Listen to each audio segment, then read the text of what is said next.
আনন্দ উৎসবমুখর পরিবেশে অনুষ্ঠিত হল করিতলা সিরাজুল হক উচ্চ বিদ্যালয়ের এসএসসি 1992 ব্যাচের পূর্ণমিলনী অনুষ্ঠান। 17 জানুয়ারি রোজ শনিবার বগুড়া সারিয়াকান্দি উপজেলার কামালপুর ইউনিয়নের করিতলা সিরাজুল হক উচ্চ বিদ্যালয়ের 1992 ব্যাচের শিক্ষার্থীদের সংগঠন বন্ধনের আয়োজনে অত্র বিদ্যালয় প্রাঙ্গণে পূর্ণমিলনী অনুষ্ঠানটি অনুষ্ঠিত হয়।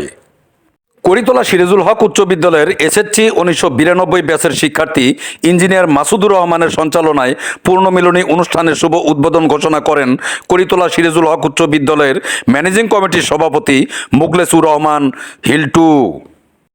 আজকের এই বার্ষিক বনভোজন 2026 আমার যে বন্ধুবর্গ অক্লান্ত পরিশ্রম করে এই অনুষ্ঠানের আয়োজন করেছে, প্রথমে আমি তাদের সকলকে কৃতজ্ঞতা জানাচ্ছি এবং উপস্থিত সকলের প্রতি আমি আমার শ্রদ্ধা এবং সালাম জানাচ্ছি। আসসালামু আলাইকুম।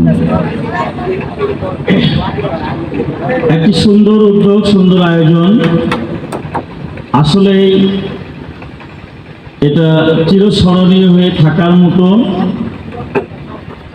আমি আজকের এই অনুষ্ঠানের আনুষ্ঠানিকভাবে যে সকল কর্মসূচি আমার আয়োজক কমিটি হাতে নিয়েছে, আমি তাদেরকে আনুষ্ঠানিকভাবে এই অনুষ্ঠান শুরু করার জন্য সবিনয় অনুরোধ জানাচ্ছি।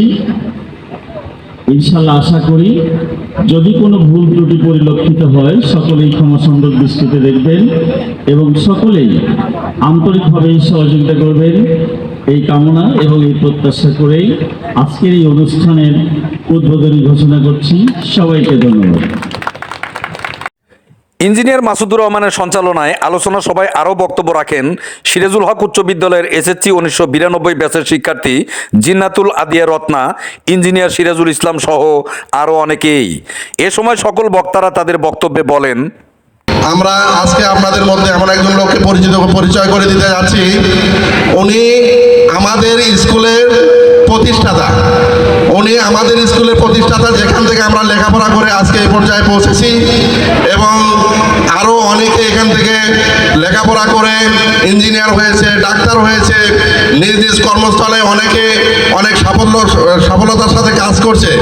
তার প্রধান এইখানে যে আমরা এই পর্যায়ে পৌঁছতে পেরেছি এই প্রতিষ্ঠানের কারণে, যে প্রতিষ্ঠা করেছে ওনার আব্বা, ওনার শমশের হোসেন জামাদার এবং তারই পুত্র সিরাজুল হক, যে সিরাজুল হকের নামে আজকে এই করিতলা স্কুল এখানে পর্বতের মতো দাঁড়িয়ে আছে, যেখান থেকে আমরা লেখাপড়া করে আজকে আমাদের এই অবস্থানে পৌঁছতে পেরেছি।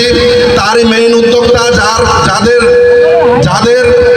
ত্যাগের কারণে আমাদের এই সাফল্য, তারই এক প্রতিচ্ছবি। সে আজকে এখানে আমাদের মধ্যে দাঁড়িয়ে আছে। আমরা সবাই হাততালি দিয়ে তাকে বরণ করে নেব। আমাদের বন্ধন নামে যে অনুষ্ঠানটি আমরা আয়োজন করেছি, এটার সম্পর্কে, এটার উপকারিতা, গুণগণ এবং এটার সম্বন্ধে বিস্তারিত কিছু বলবেন আমার বোন জিন্নাতুল আদিয়া রত্না। প্রতি বছর আমি আশা করব যে সবাই যেন আমরা এইভাবে বন্ধু মিলন মেলায় অংশগ্রহণ করতে পারি। আমরা কি সবাই একমত? কারণ আমরা সবাই অনেক দূরে থাকি, কেউ কারোর সঙ্গে দেখা হয় না। আমার মনে হয় যে প্রতি বছর এরা যে এত কষ্ট করে আমাদের সবাইকে এক জায়গায় করে, এদের অবদান মনে হয় ভোটার মতো নয়। আমার তো মনে হয় 33 বছর পর আমি এদেরকে খুঁজে পাইছি। 33 বছর পর আমি খুঁজে পাইছি এদেরকে। আমি প্রায় অনেককেই ভুলে গিয়েছিলাম, অনেকে। আমার সেই 92 সালে আমি এখান থেকে চলে গেছি, তারপর সেই 24-এ আমার সঙ্গে দেখা হয়েছে এদের সঙ্গে। এর মাঝে কারোর সঙ্গে দেখা হয় না। আমার বাচ্চা বড় হয়ে গেছে, বাচ্চাকে বিয়ে করাইছি, তারপরে আমার দেখা হয়েছে এদের সঙ্গে। তাহলে কি এটা আমার বন্ধু মিলন মেলা না? আমি আশা করবো আমার বন্ধুরা যেন প্রতি বছর এই সুযোগটা করে দেয়, যে আমি প্রতি বছর যেন এদেরকে দেখতে পারি, সবাইকে যতদিন আমার আরেকটি প্রস্তাবনা আছে। প্রস্তাবনাটা হলো এসএসসি 92 ব্যাচের 42 জন সদস্য, 42 জন সদস্যেরই সামর্থ্য একরকম নয়। এর মধ্যে কেউ অনেক উঁচু পর্যায়ে আছে, কেউ সাধারণ পর্যায়ে আছে, কেউ অনেক অসুস্থ অবস্থায়ও থাকে। আমরা আশা করি সবার তরফ থেকে আমরা একটা কল্যাণ তহবিল তৈরি করার চেষ্টা করব, যার মাধ্যমে আমরা যে বন্ধু যখন কোনো বিপদ আপদে পড়ে তাকে যেন সাহায্য করতে পারি।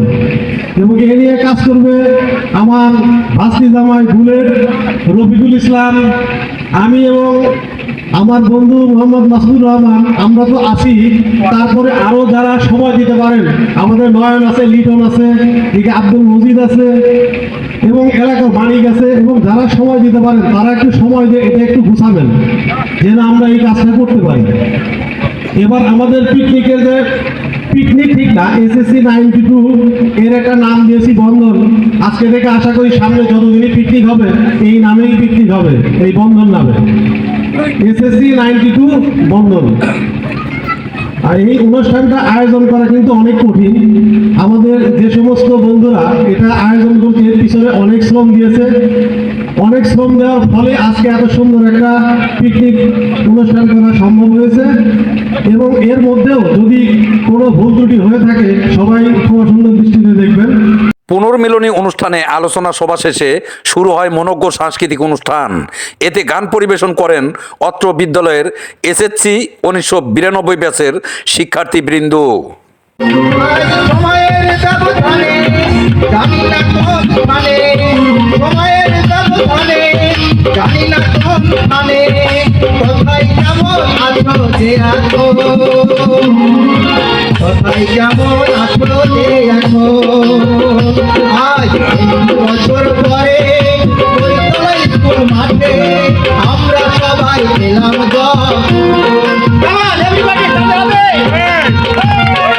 মানুষ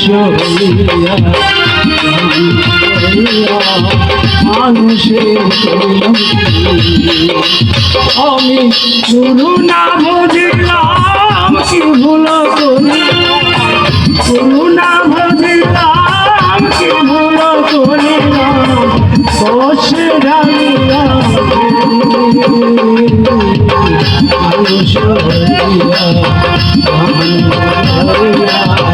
মানুষ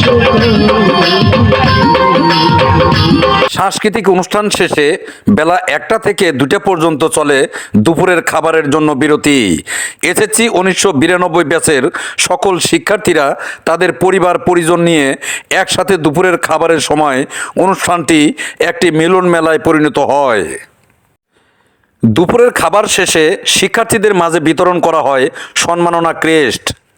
এ সময় উপস্থিত ছিলেন করিতলা সিরাজুল হক উচ্চ বিদ্যালয়ের প্রতিষ্ঠাতা মোহাম্মদ সিরাজুল হক জামাদার, অত্র বিদ্যালয় ম্যানেজিং কমিটির সভাপতি Mukhlesur Rahman হিল্টু, engineer Sirajul Islam, engineer Masudur Rahman, জিন্নাতুল আদিয়া Ratna, Helena Zubaida, Mahmud Indira, Shamsuzzoha Liton, Ashraful Islam bullet, Nazrul Islam নয়ন, রফিকুল ইসলাম সহ এসএসসি 1992 ব্যাচের সকল শিক্ষার্থীবৃন্দ।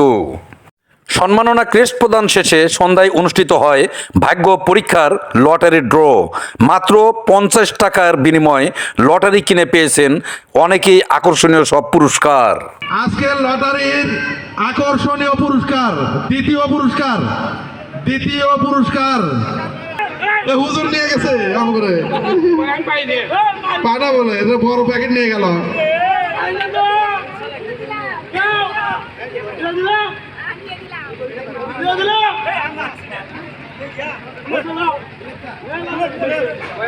করিতলা সিরাজুল হক উচ্চ বিদ্যালয়ের এসএসসি 1992 ব্যাচের পুনর্মিলনী অনুষ্ঠান শেষে শিক্ষার্থীদের সাথে কথা হলে তারা পল্লী নিউজ টিভিকে বলেন, যে আমার অনেক ভালো লেগেছে। এত বছর পরে যে বন্ধুত্ব টিকে আছে এটা অনেক বিরল, তো আমার অনেক ভালো লেগেছে আসতে পেরে। আমি আশা করি এমন প্রত্যেক বছর হবে এবং আমরা অবশ্যই এখানে অংশগ্রহণ করব। এই স্কুলে দীর্ঘদিন আমরা পড়াশোনা করেছি। এই স্কুলের প্রত্যেকটি বালিকণার সাথে আমাদের স্মৃতি জড়িত আছে।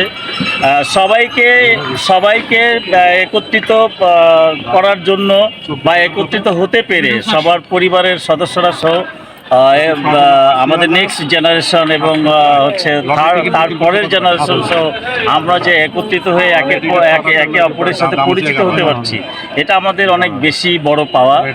আর পাশাপাশি বিদায় বেলায় যে কথাটা বলেছেন সেটা হচ্ছে যে সারাদিন তো অনেক ভালোই ছিলাম, অনেক হাসি খুশি ছিলাম। বিদায় বেলায় আবার সেই বিদায়ের কথাই মনে পড়ে। দীর্ঘদিন পরে সকল বন্ধু বান্ধবীদের একসাথে পেয়ে অনেক ভালো ছিলাম সবাই। বিদায় বেলায় আবার সেই মানে কষ্ট হচ্ছে, সবাই মানসিকভাবে কষ্ট পাচ্ছি যে দীর্ঘদিন পরে একত্রিত হতে পেরেছিলাম, আবার যে যার জায়গায় চলে যাবে, যে যার কর্মক্ষেত্রে চলে যাবে, একটু তো হলেও খারাপ লাগবে। তবে আশাবাদী যে ইনশাল্লাহ আগামীতে আবারও আল্লাহ সবাইকে ভালো রাখুক, আবারও ইনশাল্লাহ দেখা হবে, এই প্রত্যাশা নিয়েই বেঁচে থাকবো আগামী বছর। আমরা আশা করব আগামীতে যেন আমরা এটা আবার সুন্দরভাবে আরও ভালোভাবে করতে পারি, এবং যতদিন আমরা বেঁচে থাকবো আমরা সবাইকে নিয়ে আমরা এটা এই পূর্ণ মিলনটা, আমাদের বয়স্কদের মিলন মেলাটা ধরে রাখার চেষ্টা করি। ধন্যবাদ। সুপ্রিয় দর্শক, প্রতিবেদনটি ভালো লাগলে সবাই লাইক কমেন্ট শেয়ার করে সবাইকে দেখার সুযোগ করে দিবেন, এই প্রত্যাশায় বিদায় নিচ্ছি। মাইনুল হাসান মজনু, পল্লী নিউজ টিভি, সারিয়াকান্দি, বগুড়া।